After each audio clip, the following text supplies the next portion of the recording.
ఇలా ఒక్కొక్క చిన్న చిన్న ఆలయాలన్నీ కూడా ఈ మండపంలో ఉంటాయి. దీన్ని ప్రధాన రంగ మండపం అంటారు, లేక ప్రధాన మహామండపం అంటారు.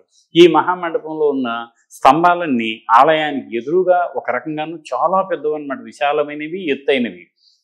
దాని అమరికి అలా పైన చూస్తేనే నిజంగా శిల్పులు అనల్ప శిల్ప కల్పనా చాతుర్యంతో దేవశిల్పులే భూమి మీదకొచ్చి రాళ్లను రంగరించి అద్భుత శిల్ప కళా నైపుణ్యాన్ని ఇక్కడ ప్రదర్శించారా అన్న భ్రమకు లోనవుతాం మనం. అలా అనుకుంటామో లేదో కొంచెం ఇలా చూడగానే అత్యంత రూప లావణ్యంతో తొనికసలాడుతూ రతీదేవినే సవాలు విసురుతున్నట్లుగా ఉంటుంది ఊర్వశి శిల్పం. రతీదేవి అందానికి పేరు కదా.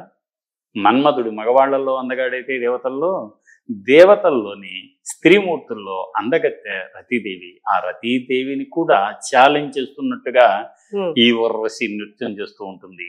అత్యద్భుతమైనటువంటి శిల్పం. అదంతా చూసి మళ్ళీ కొంచెం మనం ముందుకొస్తే అక్కడ మరొక స్తంభం కనిపిస్తుంది మీకు. ఏమిటి ఆ స్తంభం అంటే, ఎత్తైనటువంటి మొత్తం కలిపి స్తంభం ఒక 3 అడుగుల ఎత్తు మీద సభా ప్రాంగణం. దాంట్లో అక్కడ ఒక టూరిస్ట్ గైడ్ కానీ అందరు కానీ కూర్చున్న వాళ్ళు ఏం చేస్తారంటే ఇటు నుంచి ఒక చిన్న కర్చీఫో లేకపోతే టవలో కింద పెట్టి అటు నుంచి లాగుతూ ఉంటారు. ఇదే మీరు చూసిందంతా ఒక ఎత్తు అయితే ఈ ఆకాశంలో వేలాడే స్తంభం మరో ఎత్తు అని మనందరినీ ఒక ఆశ్చర్యకరానికి లోన్ చేస్తూ టూరిస్ట్ గైడ్ పిలుస్తూ ఉంటాడు. ఇది ఎంతవరకు నిజం అని చూస్తే ఆ స్తంభం ఏమవుతుందంటే, స్తంభాన్ని మామూలుగానే స్తంభం అంటే స్తంభం మీద దూలం మీద కప్పు మీద మళ్ళీ కప్పు ఇవన్నీ ఉంటాయి కదా, చాలా బరువు స్తంభం బరువు.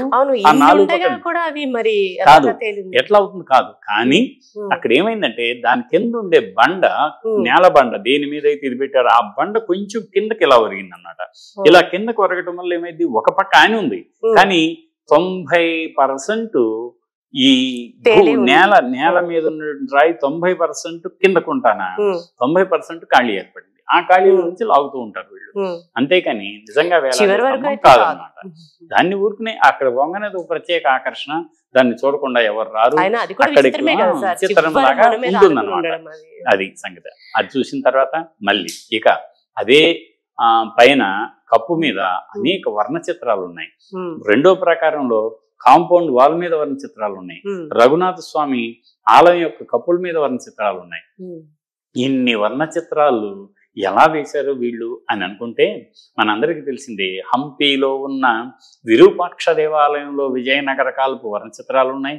ఇలా అనేక వర్ణ చిత్రాలు అక్కడేమో ఒక్కొక్కటి 2-3 ఉంటాయి కదా. కానీ ఇక్కడికి వచ్చేసిన తర్వాత మనం ఇందాక చెప్పుకున్నట్టుగానే ప్రధాన ఆలయ కప్పు మీద ఏమో 13 అడుగుల వీరభద్రమూర్తి, ఇంకా కొంచెం పక్కకెళ్తేనేమో శివుని యొక్క మొత్తం పరివారం, ఆ తర్వాత విష్ణుమూర్తికి సంబంధించినటువంటి దశావతారాలు, ఇంకా భారత భాగవత రామాయణ దృశ్యాలన్నీ కూడా కలగలుపుగా పైన ఆశ్చర్యంగా కనిపిస్తూ ఉంటాయి.